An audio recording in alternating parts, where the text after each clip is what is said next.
Hello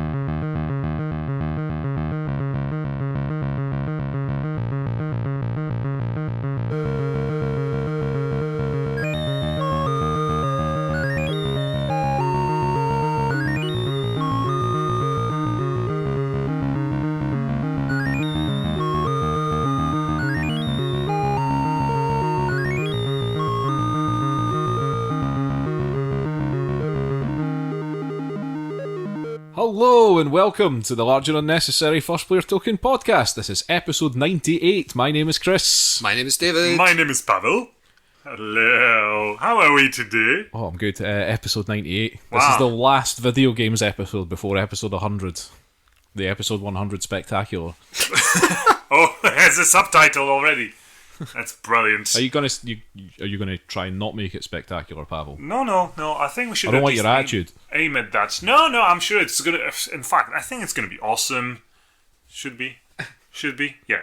So we'll do a board games episode next week for episode 99, but this week it's video games, and we're having a bit of a look at our Steam libraries there just before we started recording, and before the long chat trying to convince Pawel to play Dragon's Dogma at some point. It was surprisingly long and surprisingly mildly convincing, but also just outlandish. Really, thank you.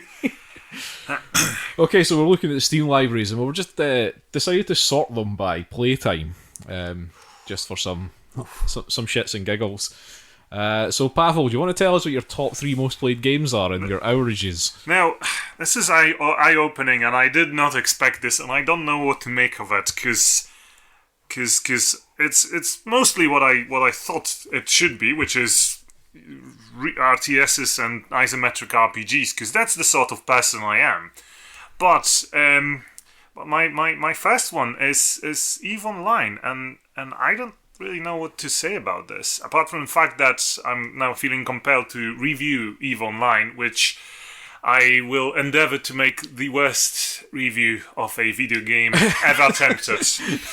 And not that EVE Online is the worst game by any means, it's just I am the least competent person to review EVE Online, and I have, as weird as it sounds, 613 hours on record playing this game. I'm a bit speechless. I'm telling you, man, you were AFK for at least 600 of those hours. But that's the thing, I really wasn't. Although the way I've played this game might be considered this, but I think we'll get there.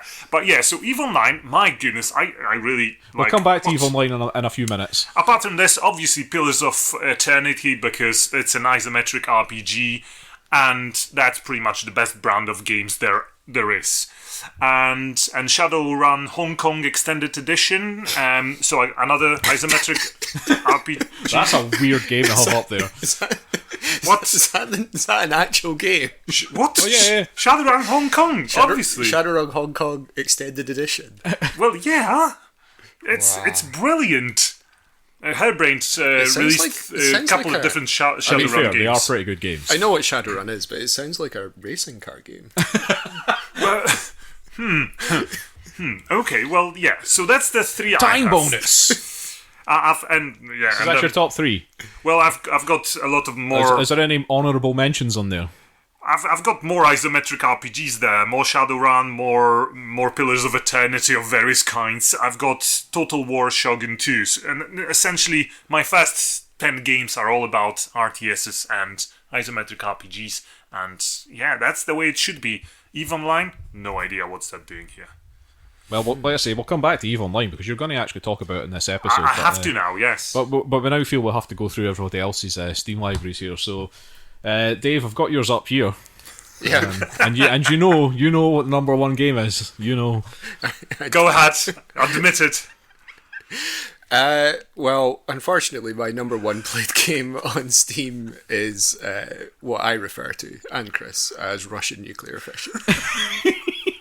That's not its real name. Oh my! It's called Atom Fishing 2, and you have 542 hours in this game. Dave, this is so bad. I caught all the fish. Now, there is a reason behind this, though, Dave, isn't there? Because you maybe cheated a bit. Yeah, eventually. Well, because a lot. We don't promote cheating as a podcast. No, well, I didn't see it as cheating either. But technically, I believe it is. But like a lot of the time, you're just pressing two buttons, left and right mouse button, or you can do F and G on the keyboard to wield efficient. And it was actually breaking my keyboard on my laptop. The keys were starting to get overly worn. And I wasn't very happy with that. Was this after the first 100 or second 100 hours? I think, thereabouts. So I realised I could just automate all this using AutoHotkey, and that's what I did. So, yeah, a fair 100, 200 hours of that, I think I wasn't actually sitting in front of the screen. So that's just a bot. Marvellous. My little man was just running back and forward, selling his fishies. Right, your second most played game, Dave? Do you remember what it was? Oh, is it? No, I can't remember. It's Path of Exile. Oh God, of course, yes. Path of Exile. You've got 231 hours in that. My time in Path of Exile, which is nothing for as far as Path of Exile goes. So I've heard. I keep meaning to start playing that game, and I think that I really want to go down that rabbit hole. Yeah, don't. Okay, I'll take your advice. And your third most played game? RimWorld? RimWorld it is. 191 hours. That's a good effort in RimWorld. Good game. That's a cracking game. Yep. There's nothing funny about that. That's just a really good game. But 7 Days to Die does come in fourth at 152 hours. Yeah, I played it a lot for a while. Okay, we're going to get mine up, but I'm going to have to click a couple of buttons. Just give me 2 seconds. I wonder if those Steam lists by playtime actually say something about our personalities. Oh yeah, it definitely does. Now see, my Steam thing... mine's is almost disappointing, and I think, like... Are you a boring person, Chris? No, I'm not a boring person. I just think that, like, I've definitely played games a lot more than this says. And certainly some of the games on this list. For example, Fallout 3, it claims I've only done about 10 hours in that, and that's a lie. So I don't know what's happened there. Maybe I didn't buy a Steam edition of it. That's possible. Ah, right. So I think there are a lot of games that I did not get the Steam editions of. I wasn't a big Steam user until a few years ago, so... But top of the list is 7 Days to Die. 343 hours on record. Now that's only on the Steam thing, because I also have it on PS4, and I can tell you I've probably put at least 100 hours in on that as well. So yeah, that's definitely... We're not even surprised here. No, nobody's surprised about that. I mention it nearly every episode. It's pretty much a part of you. Now, Pavel, you were really disappointed at my second most played one on Steam, which is Football Manager 2013. I mean, anybody that devotes their time to soccer is just committing a mistake in their life. And despite those 90 hours on record on that, I still can't get Hibs to win the Champions League, so I don't think it's possible. I remember in Football Manager... Can I just say, because I'm here, which means we really shouldn't be talking about soccer, because that's just like, no. Oh, well, you talk about RPGs. I know, but that's like that's proper chat, and soccer is just no. Didn't Football Manager in your stats, did it not used to have a little comment next to your playtime? It definitely did. Yes, it did. I remember those. Yeah. I think mine was always it said like just one more turn, or something like that. I think it goes up to like Get a Life eventually or something. So I can't remember. I can't believe I'm part of a conversation that includes soccer. My third most played game, Fallout 4, 74 hours on record. I'm surprised at that. I don't think I played that game that much, and it turns out I have, because I still feel like there's so much I could still to do in that game. I never even finished the main story. I got pretty close to it. I've actually never finished Fallout 4 either, because I just got tangled up in all those outpost buildings and trading between them and making sure everybody's happy in all the outposts. And I've realised I actually am unable to progress with the story because I'm always needed elsewhere, which is a tragedy. But oh well. Fourth place for me is RimWorld, so me and Dave, we've got a couple of crossover there in our top 4. Mm-hmm. And fifth is Starbound, which I think was actually quite high up on your list as well, fifth or sixth. I imagine so, yeah. So me and Dave have got quite similar gaming there. Pavel, you're just I'm a black alien. sheep. You're an alien. So yeah, we thought that was interesting. Tells you a lot about us. It's a bit eye-opening in parts. So if this is the first episode of this that you've listened to this podcast, you now know who that, we are. Yeah, Pavel is the one that's different from the rest of us. Thank you very much for underlining this so accurately. You're a very different man. Alright then, Pavel, let's get back to it then. Why have you played so much EVE Online, What's considering the deal you don't with even this like thing? it? Yes. It's not going to be a conventional review because it's not. Because I shouldn't have been playing this game, and I've played 600 hours of it, and it's not a game for me, and I must have enjoyed it tremendously. And I don't understand it. Honestly don't. EVE Online, for those of you who don't know, is an MMORPG in space. Where you play, I suppose, as a ship. Or essentially you play as a capsuleer who lives in... what? A capsuleer. So a human person, yes? From various different... There's 4 factions in the game. So you create your character, you get your first sort of ship, and... Well, if that ship gets destroyed, you get injected into space in a capsule. So, in terms of EVE Online, your character is actually called a capsuleer. But anyway, my point is, you really play as a ship. You obviously change ships quite a lot, and you build stuff. There is actually a fairly sophisticated, or it used to be sophisticated, but I think it still looks pretty solid character creator in this game, where you get your whatever clothing, hairstyle, and the like. So, fair enough, everybody makes their characters just so that they can have their characters' portraits. And that's pretty much the sole usage of that whole, I suppose, engine, if you could call it that. There were, at some point many, many years ago, plans to extend EVE Online gameplay so that players can actually walk around in their human avatars and meet on space stations and the like, and it just never came to be. But I actually thought this was something cool to look forward to, and I think I spent way more than I should have just walking around my wee captain's quarters on whatever station I would land on, just so that I can sit on the sofa and then look through whatever station's contents, contracts, I don't know, auction house and the like. But anyway, EVE Online is a space, well, let's call it trading/warring game, yeah? All the content in the game, I believe, has been crafted by players. All the conflicts, the economy, essentially everything is done by players, which is amazing. There's NPCs in the game as such, obviously, all sorts of enemy, whatever, pirate bots flying around that you can shoot, and some various agents that will give you, missions. So, content-wise, you can play it solo if you choose so. Nobody does, apart from me, and I spent 600 hours. That's not surprising. Essentially mining and selling stuff that I mine, and just having fun. So, just looking at my lasers, stripping ore from those asteroids, flying back to whatever station, selling it, getting a bigger ship, and like an elite, kind of. But basically, what you're saying is you spent 600 hours not playing EVE Online. Exactly, because EVE Online is supposed to be about being a part of PvP side of it. Attacking other players, being an absolute ass to others, or helping others, educating others. It's an MMORPG. The game is truly massive, though. It's huge. And part of that is because there's just one universe in EVE Online. Is that correct? Yeah.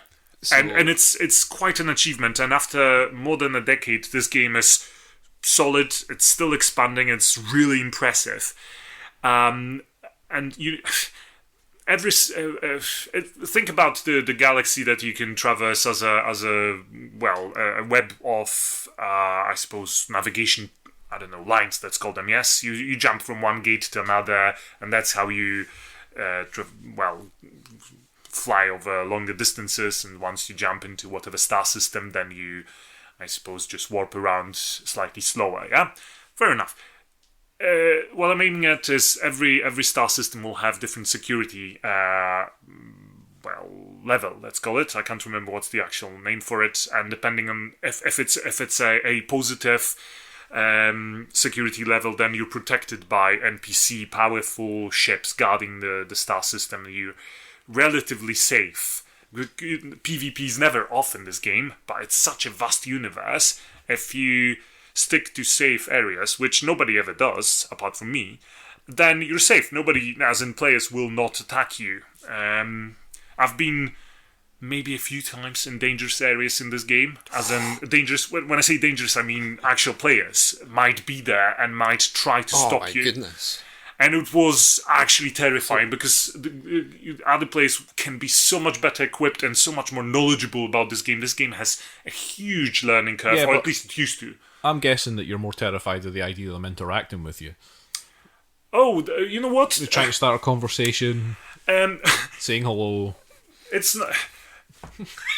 It's not even that. In this game, you can be so outclassed that that other players, once they realize what a huge noob you are, they will actually toy with you, or they might even take pity on you and start teaching you, giving you stuff because it's just not fun to kill you. Oh well, that sounds terrifying. I mean, I don't know how you would manage other people on the internet. I know, being nice to you and helping you play the game. Because I don't need this sort of shit when I'm just mining my asteroids, you know.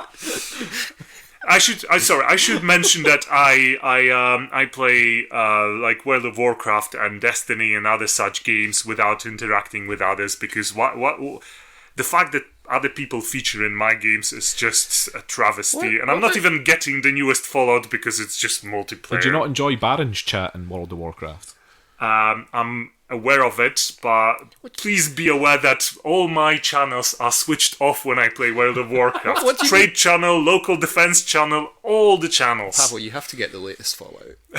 I am not getting the latest so you can Fallout. play with the rest of us. No, it's just a it. silly battle royale thing. No, it's not. No. Yes, it is. I'm not getting this Fallout. It's not. Well, is there battle royale? Presumably there must be some sort of battle royale in it.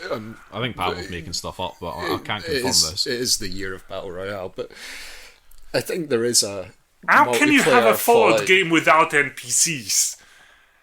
And with other players actually running around? My Fallout has to be just this desolate surroundings with you. Just braving the radioactive wasteland and, browsing through junk. Not having some sort of weird characters that somebody else created run around and make asses of themselves. Can't you just pretend that we're NPCs? It's very easy. I'm just going to play a different Fallout. It'll be like Fallout 4 with your base building. You've got people in your bases, and we just pretend we're like those NPCs in your bases, and we'll help you do quests. You like quests, Pawel? I mean, come on, you're all about quests. Pawel. Are you going to give me quests for us? If you're going to give me quests and do it in a proper RPG way, like we're talking about actual in-character stuff, I might consider it. Like, do you want a story for why I need you to go and kill 10 mole rats? Yes. Okay. I'm pretty sure we can come up with something like that. You know what? You come up with that, I will play Fallout 76 with you. Yeah, we can totally roleplay. I mean, I'm not sure how much roleplaying there can really be in the Fallout world, where you're just wandering around a wasteland shooting at things and rooting through junk. But, I'm sure I can come up with some sort of backstory and motivation for that nonsense. Just try, man. Just try it. Try it for me. So, of the Fallout games, which one is your sort of, like, the one you think of as the ideal Fallout game? I mean, apart from the fact that I have a thing for isometric ones, so the fond memories of the first and the second one are always there. Oh, no, leave your answer there, because that's the right answer. Yeah, there you go. Oh, don't get me wrong, I quite enjoyed There hasn't been a Fallout game since Fallout 2, so... I quite enjoyed the newer ones, but I know that I will not 76. You will join with us in 76. You will join with us. Fair enough. There will be quests. There will be role-playing. Okay. That role-playing might involve me trolling you a bit, but... Well, I'd imagine. So... Can I be chaotic evil? Yeah. Can we all be chaotic evil? And you can be lawful the stupid. Most boring of the line. I think you guys are. But yeah. So coming back to EVE Online, I'm just gonna wrap it up and say that every single, I'm sure of it, player that has ever played EVE Online is at the moment either probably unliking us or maybe sending us pipe bombs, because that's... what do you mean us? Well, me, sorry. That's Better. but, yeah, just the unnecessary headquarters, obviously, because what I've just talked about is nothing what EVE Online gameplay should be for players.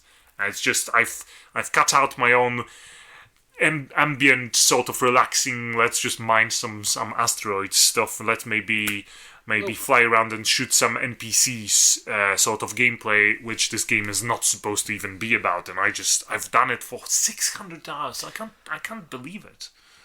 Well, you must have got something out of it. So it's nice that you can do that. Now, the saddest part is that, like 2 patches ago, they've actually removed Captain's Quarters because it served no purpose. It actually did not. The only thing you could do once you dock at the space station is, instead of looking at space station, you could switch over to Captain's Quarters, which would put you in your human avatar's shoes, who could essentially walk about 30 meters and sit on a sofa. Nothing else. Did that break the immersion for you? This is exactly what it did. It's sad, but this is when I stopped playing EVE Online. No, you can't roleplay being an idle captain. No. Plus, you're not a captain, you're a capsuleer, man. You weren't paying attention. You're right, I wasn't. So yeah, it's. I might actually maybe one day go back to EVE Online just so that I can hide somewhere in the corner of this vast universe with these amazing. Because EVE Online is fantastic for everything that it's doing: the economy, the politics, the warfare, and I've not done it. I've done a bit of economy, sorry. This is what I was doing there. But on a very, people are building bloody planets there by now, whereas I was just climbing high enough to maybe mine things efficiently with my drone. You need to go and join a faction. That's what you need to do. And then report back to us. I've done it once. I've joined a, what's it called? Guild? No. It's called whatever. It's called corporation in EVE Online. Of course. I've joined a corporation once, and it was a mining corporation in a sector that was maybe 0.3 or something like this. So it was dangerous enough to actually take part in wars from time to time. 0.3 what? Danger. Danger levels. So essentially that means that if you're being attacked, NPCs might defend you occasionally, and their ships will be very weak. Oh, that's 0.3. Yeah. Right, okay. Like if you're in any negative, I think I remember it correctly. If you're in a negative security zone, then you're just not protected by anybody, and like the mechanics of the game will not protect you. If somebody shoots at you, they will not get bounty on them. The interesting part is the dynamics between individual people and within these corporations in this game. I mean, I read little bits about EVE Online from time to time, and it sounds mystifying. It's brilliant. All this stuff about takeovers and this game is absolutely unique. Corporations and the way it does it. It's part roleplay and like part serious. Yeah. You need to become a personality. And those communities are so committed to this. I am so impressed by it, and I'm just staying away from it. A part of me sort of understands it, because I was just trying to get something out of EVE Online that you would normally in the past get from Elite, or other sort of star merchant games. There are a few. But other than that, I suppose I was just never brave enough to actually get into it. For 600 hours, I was a nobody. You were an NPC.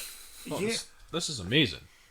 Thank you very much. I'm impressed as well. I am impressed by this, actually, because the Bloodbath of BR5RB has its own Wikipedia page, which is a battle that was fought in EVE Online that took 21 hours between thousands of players. And how much real money was spent on this? There should be information on this as well, because wars or battles sometimes in EVE Online can be translated into amazing amounts of funds being spent on it. I think it was the most expensive online fight. Is that because you can...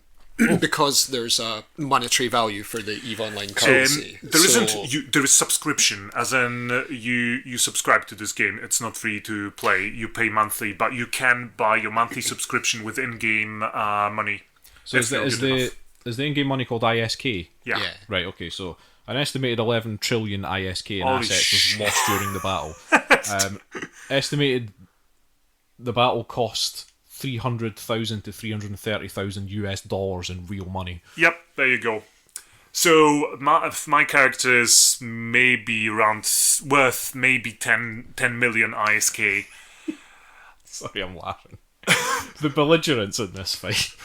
So on one side there was the N3/Pandemic Legion. Okay, now that's a collection of corporations by the looks of it. On the other side there was the Halloween Coalition and the Clusterfuck Coalition. But that's the beauty of EVE Online. It doesn't try to be in character series because those communities are so committed to that they actually are in character even though they themselves, if you know what I mean. Yeah. No. Well, that's what I was saying. There's a guy called the King of Space. Yeah. Who's famous. And he kind of role plays. But he doesn't even have to do. I mean, but I know what you mean. It's because there's real money involved. Mm-hmm. It goes beyond just pretending. It does, and it's freaky, and it's very amazing. Strange, yeah. And again, because I've only scratched the surface there, and I knew that there is this much bigger world out there, and I took part. So when I say I took part in a few wars, it essentially means the corporation I belonged to was fighting someone, whereas I was just mining in a star system, 3 star systems away from it, and making sure I don't even go back there whilst there's still shooting being done, because I was just a miner. The complexities of gameplay in this game, even after 600 hours, are still eluding me. I'm aware of all the basic mechanics enough to, hold my own and fight with NPCs, but what players knowledgeable about the game, and I mean really knowledgeable, can do that is just beyond me. If you're playing a PvP in World of Warcraft and you're really good at it, you know how to ambush other players to really have advantage over them. That's nothing compared to the difference between noobs and experienced players in EVE Online. I think this is a game that stands apart from every single other MMORPG out there. Compared to this, World of Warcraft, with its ancient and obviously quite awesome history, is nothing but just a classical collection of tropes and out there, and every other MMORPG is just its copy. Whereas EVE Online is just different, fully different. And in many ways, what an MMORPG should be. This is probably the only true one. Oh, there you go, there's a strong opinion. Oof. Well, that's EVE Online. That is now 15 years old. And still looking amazing. Developed by CCP Games. Oh God, I want to play it now! That's Pawel's take on it. Crap. I'm gonna add some more hours to it now. Alright, Dave, I feel that we should talk about something that came out today. So give us... You've kind of touched on this game. So you've played it a little bit today. Yeah, today, as we're recording, is the launch day for Red Dead Redemption 2. A game that, for some reason, everyone is massively excited about. This game is supposed to make history. History books will be talking about it. Well, it's going to make a lot of money, that's for sure. I mean, that's aided by the fact that there really isn't a lot else to buy at the moment. So that definitely helps. But I only had a little bit of time to play it, so I'm going to talk about it properly at some point in the future. But I will tell you that during my brief time in Red Dead Redemption 2, I listened to some people talking rather earnestly. I rode on a horse in the snow. It was very cold. I hid behind a wall. Awesome. Excellent. Yep. Fired my gun, killed a few people, and then I searched through some drawers, 2 cabinets, a bureau, and a chest. And then I turned it off. Now, so the fact that there was a chest there, given your adventures in God of War, does that mean were you immediately repelled by the... Yeah, I'm going to return it now. Just because there was a chest that you had to open? I don't know what the obsession with fucking looting things is in the AAA gaming world, but within, I mean, if I hadn't, within like a couple of minutes of actually having control of the game, that's what I was doing. Just looting stuff. For shit that I don't care about. There was some biscuits. It's like great biscuits, and tins of food. I didn't even look at what it was. It just goes straight into your inventory. I mean, it's so freaking tedious. But there we go. So this is a fantastic first impression. I don't think that this will be a. Well, I'm assuming Hopefully that will the be game whole is game. as pretty as they saying. I haven't seen enough of it. Unfortunately, it's still dark, and I mean, it's got the nice deep snow physics that we've been seeing in a lot of games now. So that's quite cool, and it is very pretty. How were the testicles of the horse? Well, retracted, I imagine, because it was freezing. Okay. Right, so you've not seen the expansion yet. We're going to have to wait for some warmer weather there. Yeah. Okay, cool. I'll report back when I've got something to compare. Yes, please. Yes. Fair enough, because... Oh, that's important to some. The horse's testicles are very important to Red Dead Redemption 2. This game is supposed to be so realistic that I was actually turned off by the very mention how realistic animal skinning will be. If it were actually realistic, the horses wouldn't have testicles because they would have been gelded, as somebody pointed out. But there we go. Maybe they don't. I'll need to check. Possibly they've been removed since all the hype. Testicle gate. Yeah. Right, well, the one bit that I'm really interested about, but I suppose you'll only be able to tell us that about 2 years from now, is whether it does just enslave you, because this game, with the amount of promise it holds in regards to just gameplay, how many different things you can do, terrifies me. Well, we'll see. I'm not really interested in that side of it personally. I'm more interested in the story. So you're not going to play poker or keep track of the cleanliness of your clothes, or... I'm definitely... I played Grand Theft Auto 5, which is a very, very good game. All the various activities that you can do, pointless. You should have left them out of the game. Well, it's complete... I'm just beginning to realise that today's podcast is all about playing video games not the way they're meant to be played. Well, I would argue that people like those games, like Grand Theft Auto 5, people like it despite the fact that there's all this stupid shit in it that you can do, which isn't fun. I mean, yeah, okay, you can play tennis, it's fun for like 10 minutes, you can play golf, none of them are good. They're like really mediocre mini games. It's like, why would you want to waste your time with this? But anyway, that's a whole other thing. If you look at Fortnite, I can't believe I'm actually mentioning this game. The popularity of it is because people actually do other crap in it than just play Fortnite. No, that's a lie, Pawel. It's like just there is a fun element to it, like a sort of whimsical element to it that does aid its popularity, particularly through streaming and the whole live streaming and Twitch. And I think Pawel's referring to the quest, the weekly challenge you had to play golf on the golf course. On Halloween, they had one where you had to ring the doorbells of the houses while there were people inside the house. I mostly mean it's just the appeal behind the standard. Let's just shoot each other in a PvP thing mode. If you feel the need and are given the tools to run around with a shopping trolley, it means that this is possibly why people play it, so that they can run around with shopping trolley or jump around some sort of bouncy like. But that's a whimsical thing, but that's actually the shopping trolley as a function in the game, which is to get you from one place to another quickly, and if you're playing in squads or duos, you can take somebody with you in the shopping trolley. It's actually more about speeding you up, but the fact is, it's like Dave said, because it's silly and whimsical, it is a shopping trolley. That's why it's there, because it's silly. It would have been ridiculous if they gave you a Porsche, for example. So I know that would be just terrible. It wouldn't really fit in with the game. No, fair enough. I get that. I mean, they've added in since then. They've added golf buggies since the golf course came around, and now they've got rocket-propelled little cars. No, but my general impression is that I play EVE Online really not the way it probably should be played, and I have a feeling that maybe there's going to be quite a lot of Red Dead Redemption players that will look at different things than you're looking at, Dave. Well, that it's a bad I would hope so. The game's going to have to appeal to a massive amount of players in order to justify the amount of time and money they've spent on it. So yeah, it's not just made for me. But yeah, I won't be focusing too heavily on how good the poker is. So you have to listen to a different podcast if you want to hear about it. But you're right, because nobody's going to talk about that. Nobody's going to be like, "Oh, did you play poker?"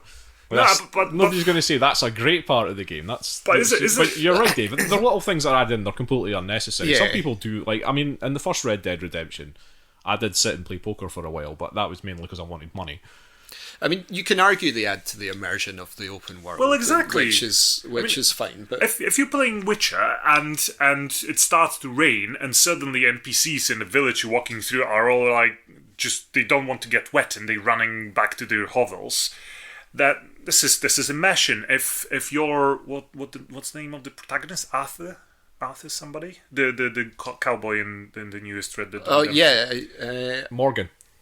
yeah, but there is an Arthur as well. Yeah, Right. Well, anyway, when your protagonist, I believe. No, his name's Arthur Morgan. Sorry. Yeah, there you go. Right, So okay. when he's all muddy because he's a cowboy, obviously, and he doesn't like clean up his clothes, apparently the NPCs will react differently to you, and it's those little details that.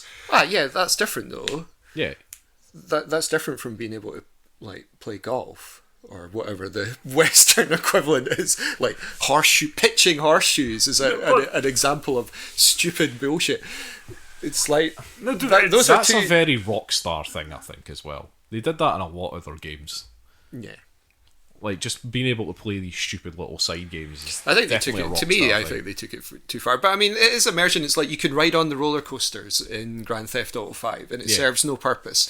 But it's kind of cool. So, yeah, I mean, I'm not totally against it. It's just not for me. That's all. Sorry, what I mean by just the size of this whole thing is the amount of potential factors and consequences of your actions. If you, I don't know, assault somebody, their family can. Again, something I hear that they will hunt you down at some point during the game, and it's completely random. I And didn't things know. like this. I don't know about any of that stuff because I completely avoided reading anything Exactly, about and this there's game supposed to whatsoever. be so many things. Oh out yeah, there well, I mean, to keep in mind. in the original Red Dead Redemption, they had the little ambient events. Yeah. So little like you would come across. So they're not like side quests. They're just like little things, little events that would spawn when you were in like a town. So someone would be like, there would be a fight at the saloon, and you could go and intervene with it or not. And Yeah. they had like loads of them. It was like 50 odd of these different things. So I assume that they will have definitely wanted to expand on that, and I imagine that's what you're talking about. And yeah, they were really important. And again, it's about what they call world building, which is a wanky term that game developers like to use. When you play Skyrim and you're actually out of the first area, the first thing you do is turn left and start picking up herbs rather than going to River Run. Yeah. No. Well, you go to River Run. Yeah, Well, pretty much. probably, and then I went to a dungeon. I go to River Run, punch a chicken. And then realise that made all the villagers attack me, and I forgot to save the game, so I have to restart the game. My point is, you get distracted by side quests or just random shit you encounter very easily. Well, and I have a feeling that in that Red Dead Who Redemption, runs off and picks the herbs? Who does that? you know what? Did you go for a frolic afterwards? I have like 50 kilos worth of herbs in my bag. I mean kilos, whatever units. It's ridiculous. I can't stop picking herbs. If I spend a weekend playing Witcher and then I'll go for a walk in the just out of town, I'm looking around the lawns and I'm seeing herbs I need to pick up. It's like having hallucinations about all these flowery things. I need to collect. Well, I'll report back on the herb picking in Red Dead Redemption 2. And mud, I'm please. assuming there must be some Mud on your clothes. based on what you're saying. Surely there will be herbs. You can't have an open world game without herb picking. Apparently not. Okay, well, we'll get... I've ordered Red Dead Redemption 2, so I should have it in the next few days. So, episode 101, we'll be talking about that, Yeah. no doubt. Which will The be a few new weeks era off. And of Fallout boxes. 76 will be out by then as well, I think, by the time that we actually get to episode 101. So... So there will be a lot of open world things to talk about, and Pawel will have played both games Oh man, do I have to? with us.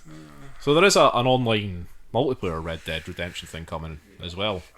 Probably I in the think future rather the than beta's straight away. no, the beta's opening up next month apparently. So Oh, okay. I'm not sure if they're trying to package it with Red Dead Redemption 2. I'm not sure what's going on with it. I don't know. I wasn't planning to even look at that, but well, like I say, I'm just looking forward to getting into the game and shooting my friend's horse in the head. So because that's the sort of person Chris is. That's all I want to do. Just want to annoy my friends. Anyway, that's Red Dead Redemption 2. That's by Rockstar. It came out today, October 26th. We're very excited about it. Yes. Dave isn't. Right, okay, I'll go next, but I've not really been playing that much. I've been pretty busy the past couple of weeks, so I've really not had much of a chance to play sort of anything really new.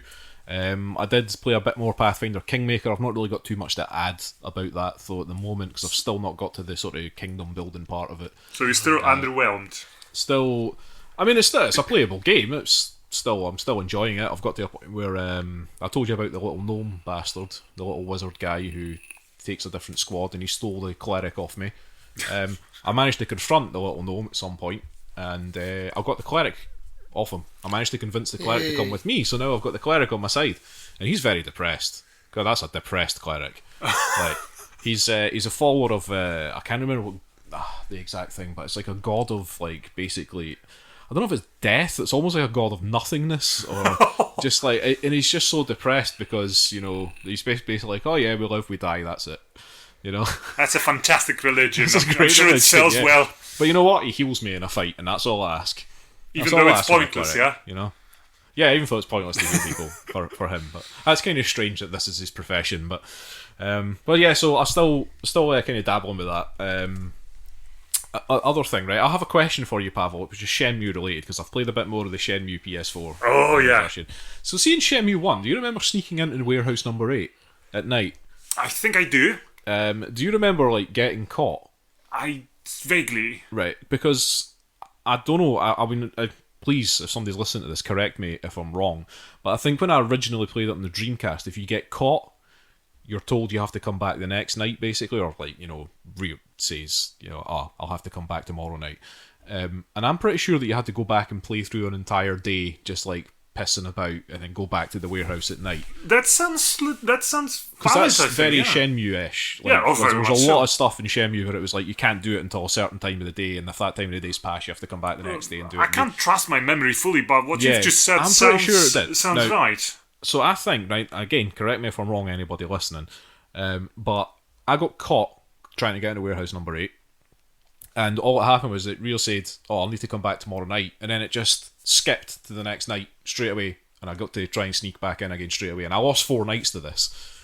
Like, oh my god. So it took me straight to the next day, to the evening, and he was outside the warehouse thing, so I had to try and sneak back in again. I thought maybe you would know the answer to this because you're a big Shenmue fan, but... Now, the sad answer here is that I also used to, and still do sometimes, save scam quite a lot. See, that would be the other thing. So this is what I thought, because in this Shenmue you can save anywhere you want, that you could just save scum the whole thing, and maybe they've just went, you know what, let's just remove that temptation by just putting you forward a day and putting you back in the same situation. Right. So I don't know if that's something they changed in the remake. It would feel a bit strange if they did, because I don't feel like they've changed anything else major. Maybe they have and I've just not noticed, but it might be undesired. So yeah, if you know the answer to that question, please let me know. I have to play now and get caught, or better on the Dreamcast not get version, caught. I still have my Dreamcast set up. Yep. Yep. Okay. Well, you go ahead and do that and get my report back to me. But if anybody else has a quicker answer, let me know, please. But the one thing I have played is a puzzle game, which is called The Bridge, and it was actually free on PlayStation Plus, I think, this month, on October. So if you're listening to this episode in October, early November, you'll still be able to get this free on PlayStation Plus. And it's like I say, it's a puzzle game, but it's a puzzle game which is kind of based on MC Escher's paintings and drawings and stuff. So do you know who MC Escher is? Dave, I'm pretty sure you do. Yeah. Pawel? Sounds like a dude. He's definitely a dude.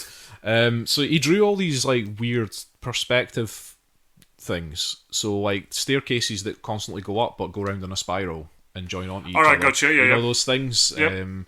and like weird perspective things with doors that open up and Yeah, then like you're actually standing Mindbender, sideways and all that. Yeah, strange Okay, stuff. that sounds like a good material for Yes. For a puzzle game. So this puzzle game takes that sort of thing, and you play this little guy who looks like Escher. So you're playing a little mini Escher, and it's all sort of like hand drawn levels. It's like sort of grayscale, and in that very Escher style. But you're right, this really does suit a puzzle game because it messes with your sense of perspective, and you could be running around, and what you actually do in this game, you're not just running around, and this is the important part, is you rotate the level. It's not the actual running about that you're doing. You're actually spinning the whole screen. I like the sound of that. As you're running around, you could be like spinning the thing so that you stay upright, but then you go behind things, and it's really difficult to describe because it's MC Escher. Well, also sounds pretty cool. But yeah, it is a really, really cool concept. And I played through, I think there's 4 worlds in this game, and I don't know for sure, but I think there's 4 worlds in this game, and I played through the first 3. And there's like 6 levels in each world, and they all have, like each world's kind of something that introduces something new every time you go into a new world. So for example, when you get into that 3rd world, it introduces a way of gravity switching, and it's really difficult to get my head around that, because basically what it does is if you go through into a sort of bit where you can gravity switch, it kind of flips you upside down on the other side of the whatever platform that you're on, and then the gravity's weird at that point. But some of the objects in the game are gravity switched as well. So there's like rolling balls and stuff that if they hit you, you're dead. That's it. You're done. But some of those are like the other way up, and it's it's so hard to describe. But getting hit by these things when like I think you can only get hit by the gravity switched ones if you're gravity switched. And sometimes you have to roll these things around while you're not gravity switched to get the balls to go into certain places, but because they roll in the opposite direction from everything else because they're on the other side of gravity, it's so weird. Like, so weird. And one of the other cool things about this game is that, like, I say you get hit by one of these balls or whatever, you die, but you can reverse time. So you can actually just go back to a point where you go, okay, right, this is the point where I made the mistake. Oh, that sounds like reloading to me. Yeah, it's basically just like, but it's giving you a sort of more, I suppose, efficient way of, nice. So you don't have to restart the level and go back through all the bits that you've already done. You can just reverse time and then say, right, well, how do I get around this? But it's really interesting because the way the level, you're moving the levels, so sometimes you have to roll the ball into certain areas while keeping your guy in a certain spot. But obviously, if you rotate the level and that platform goes out from underneath him, he's going to fall. That's pretty cool. So there's a few things you need to sort of keep track of, and it was just engrossing for a while. It was one of these like puzzle games where you're sitting playing it and you're just going, wow, how do I solve this next one? This looks ridiculous, And there's a lot of stuff like you have to run around the outside of the entire level and stuff like that at certain points, and it's utterly bizarre, and it's really clever, like really clever. And like I say, it's free on PlayStation Plus, and I would recommend if you like puzzle games, and you like puzzle games where you do have to kind of think a wee bit more outside the box and stuff, but not too much, not like to a ridiculous extent. It's just more about trying to wrap your head around the level design. This is definitely a game for you. So yes, The Bridge, the one game that I've actually had a proper go at over the past couple of weeks, I would definitely recommend. I don't imagine a huge game.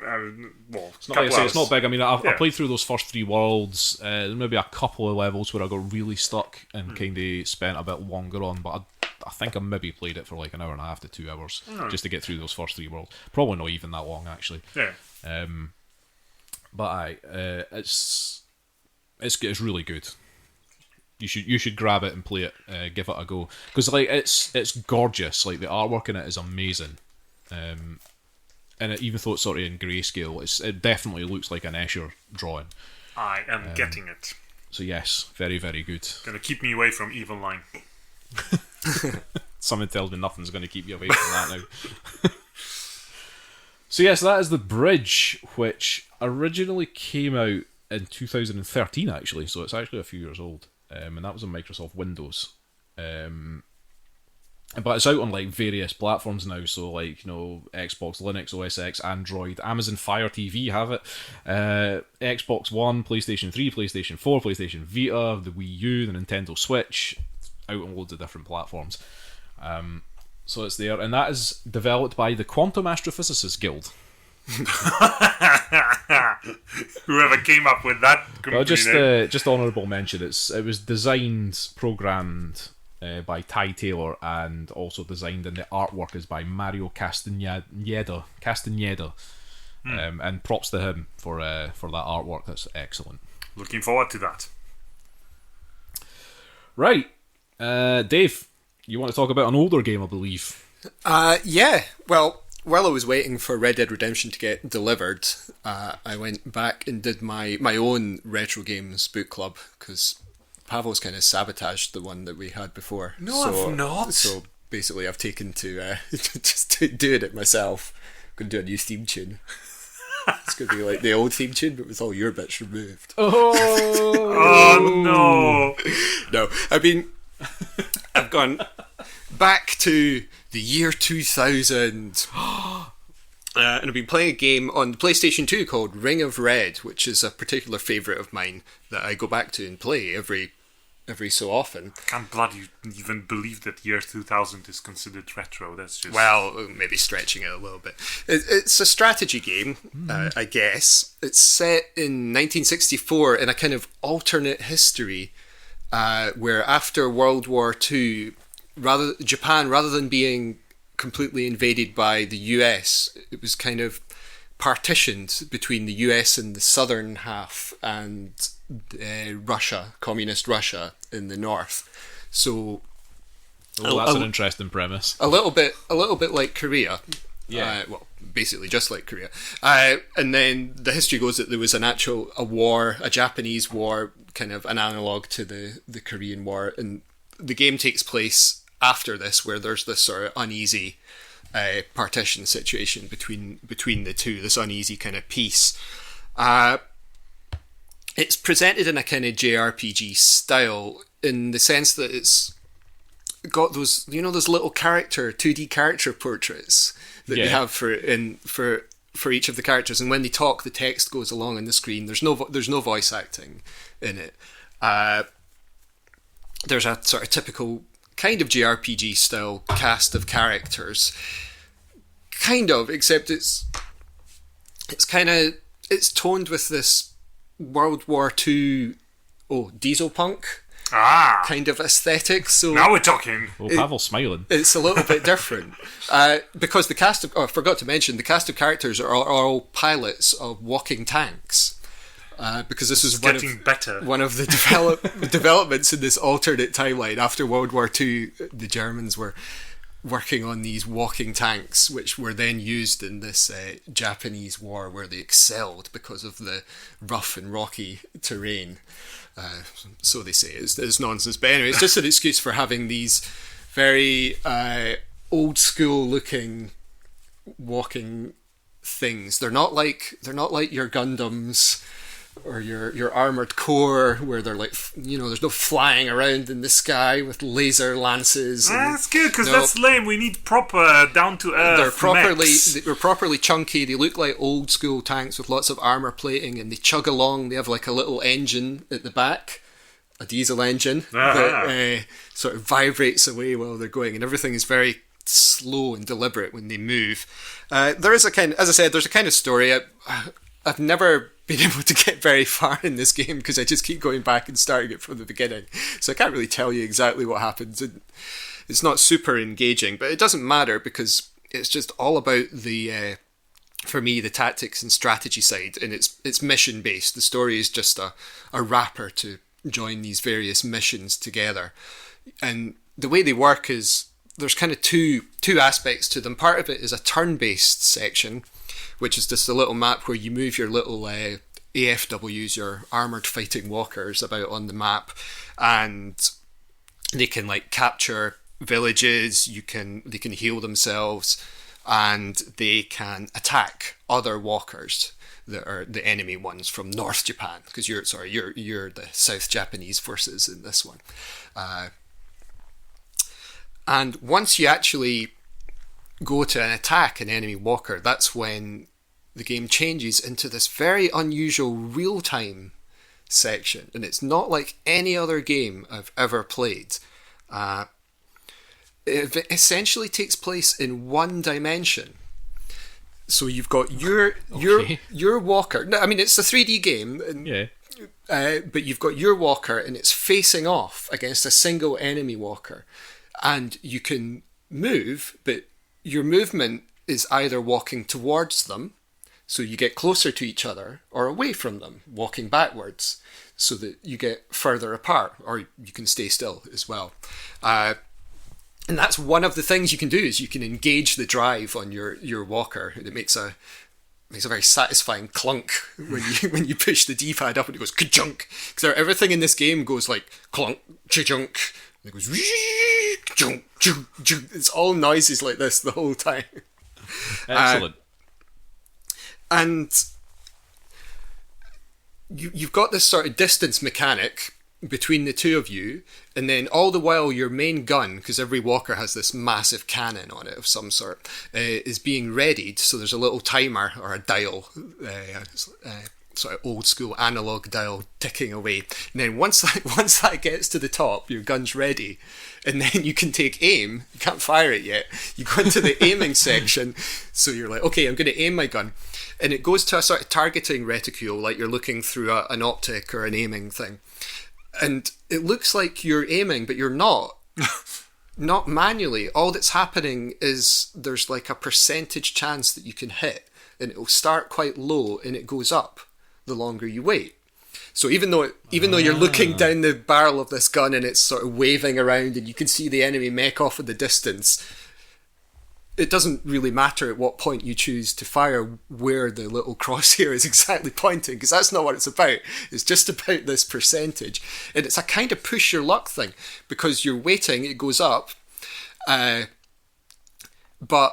you don't want to wait too long, because the enemy mech might fire, and you can see if they're preparing to fire, and if they fire and you get hit, then that knocks you back, and you lose some of your aiming percentage. It doesn't take you right back to where you started, but it depends. It's proportional to how much damage you take, is how much you lose off your percentage.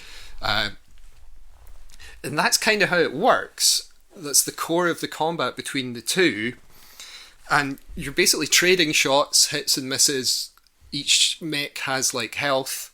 If your mech, if the enemy mech runs out of health, it's dead. And obviously if you run out of health, that's kind of like, well, potentially game over if it's the main character, but and that's generally something you want to avoid. You've got different types of mechs in this. Mm-hmm. You've got. I was just going to ask. Yeah, that sounds altogether like some sort of predecessor for Valkyria Chronicles, but I'm not sure if I'm even. The aesthetic has some similarities with Valkyria Chronicles, with that whole World War II but Japanese take on it. Valkyria Chronicles is slightly more cutesy. Ring of Red has a much darker, more kind of sepia-toned look to it. It's all like greys and black and white and stuff. But there are definitely some similarities in the way like the characters look and the tanks as well. And the division between your sort of strategic map and moving your characters and actually aiming in sort of real time. Yeah. But it doesn't have this distance thing is key, because you have the 4 different types of mech. So you have like a short range one, which looks like a little chicken walker with like an autocannon on the top. You've got the medium ones, which are more like a traditional robot style, with one arm is like a massive cannon, and then they've got another arm for punching with, because these tanks can punch each other. Obviously. You've got the long range ones, which actually have 4 legs rather than 2, and they have huge like howitzer or massive cannons mounted on them, and they're much more slow, and they're only effective at long range. And there are also close combat tanks as well, which are optimal at really short range. So what you want to do is you're moving forwards and backwards to try and maintain the optimum range for your tank. And also when you engage on the overworld map, you can have a control over what distance the 2 walkers are from each other when combat starts.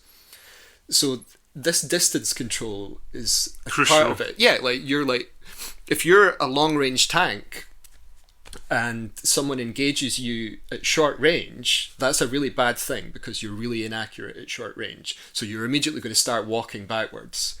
But all the time they're going to be like walking towards you to try and keep. So you got to try and address this. Can you at the same time engage the tank that's engaging you with a different tank? No. It's always duels. Always 1-on-1. And whenever you fire, you stop moving. Whenever you aim the gun, you stop moving. So once the duel starts, it has to end with somebody getting destroyed. There's a timer. Each one is limited to 60 seconds, so no, it doesn't end with someone getting destroyed, and quite often they won't.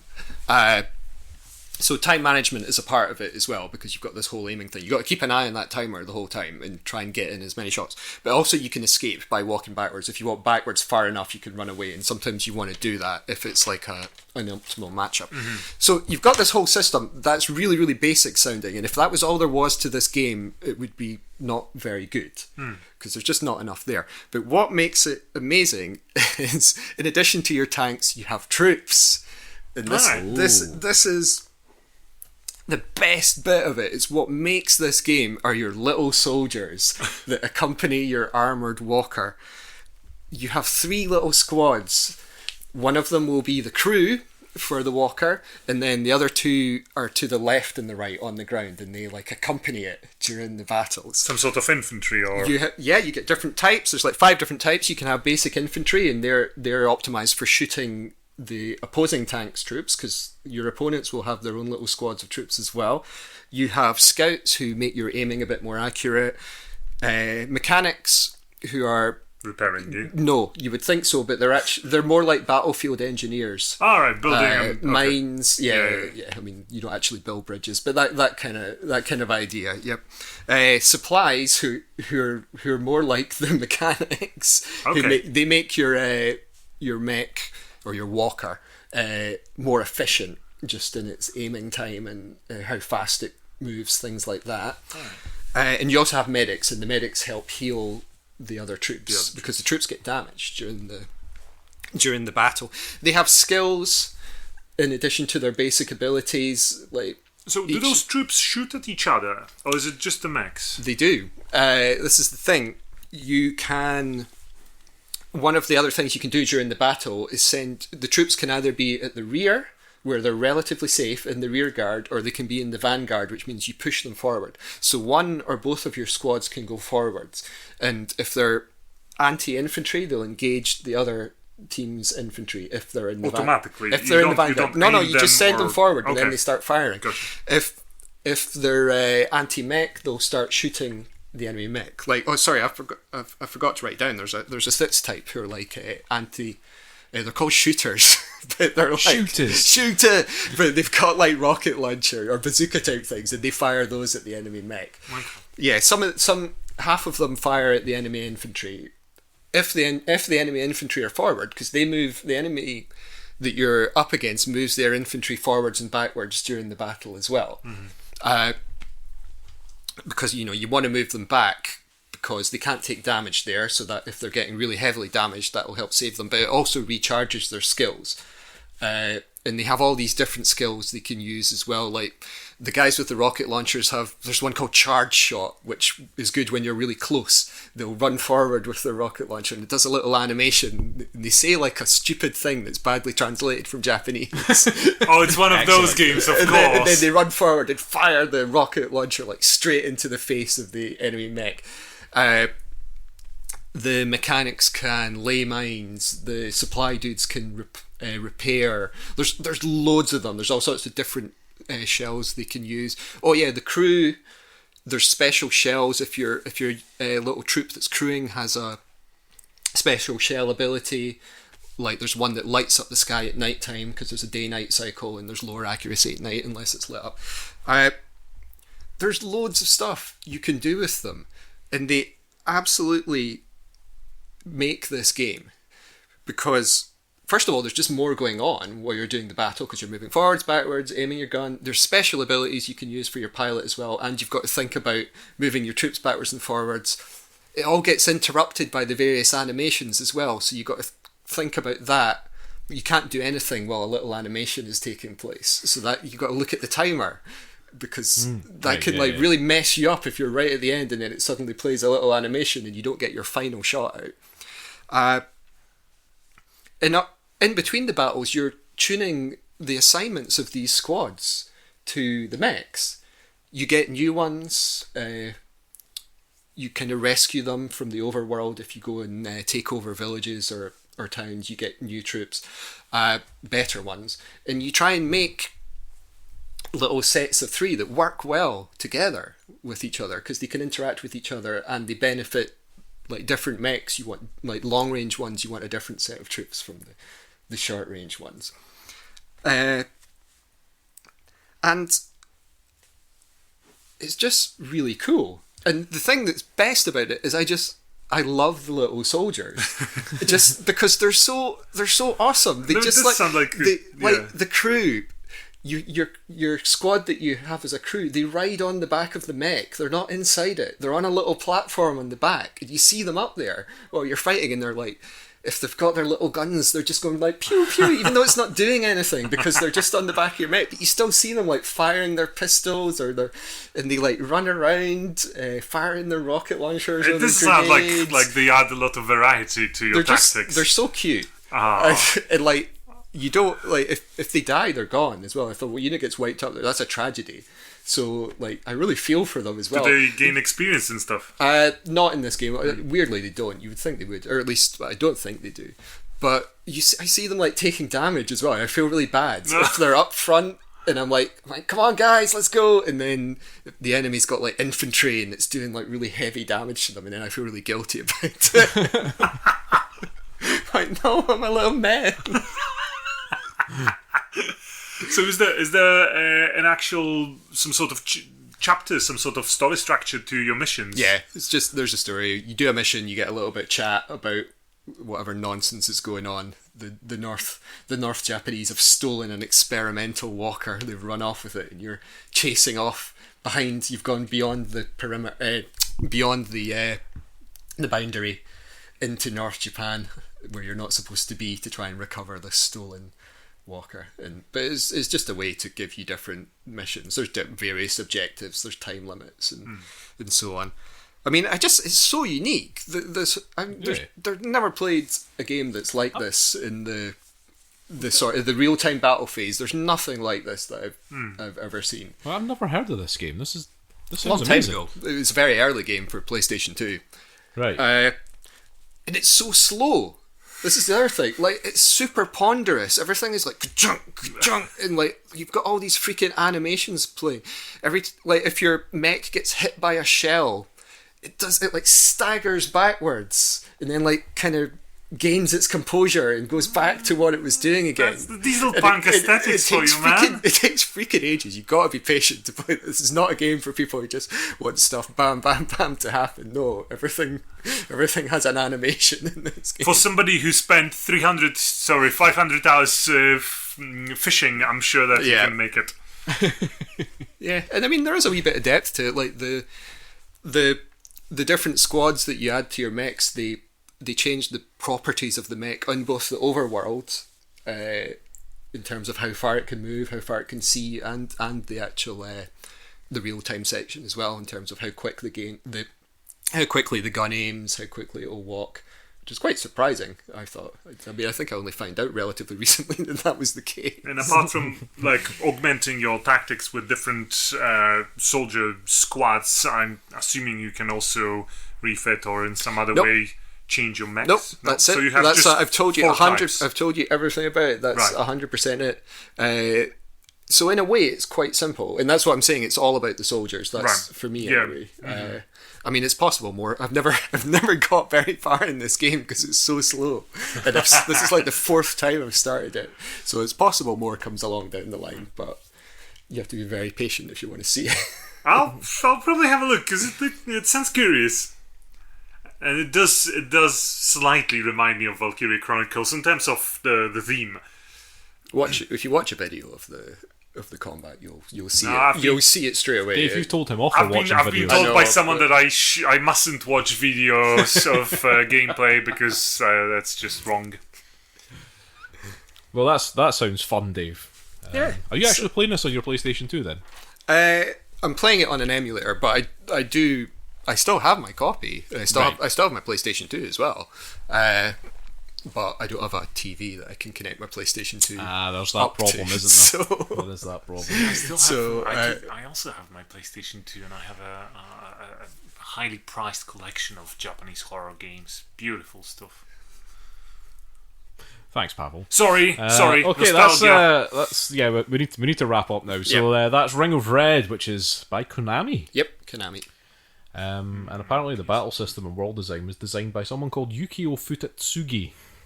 Nice. Who has worked on some other games, apparently. So yes, that was episode 98. I was about to say 99, but no, we're not that far ahead yet. So that's the last video games episode before episode 100. We're going to have a short break before we do episode 100 to get prepared for it and all that stuff, because it's going to be a spectacular Pawel. So I've been told. So yes, we will now give out all our internet stuff. So if you want to email us, you can do so at firstplayertoken@gmail.com. That's FIRST player token. You can find us on Facebook, Twitter, SoundCloud, iTunes, Stitcher. We have a PSN community. You can find us on YouTube. We have a Discord, which is discord.me/firstplayertoken.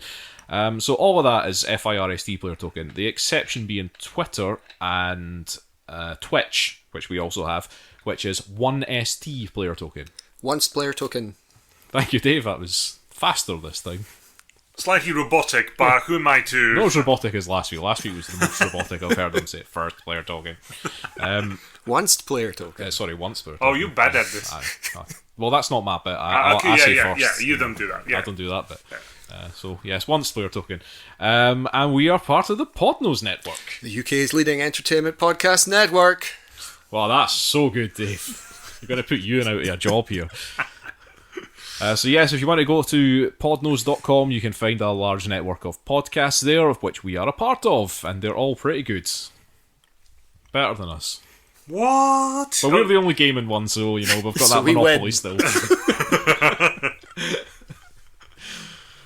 So yes, we will be back next week with episode 99, which will be a board games episode. Yes. Pawel's going to get a small RPG slot on that. I'm actually going to Shrinking also... by the minute. I'm also hoping to get an actual board game slot. Oh yes, you have. You've got a brand new shiny board game, which you posted about on our Twitter earlier. Yes. So you can go and have a look on our Twitter if you want to see what Pawel's got. And he will be talking about that next week by the sounds of it. So until then, thanks for listening. Bye. Bye. Bye.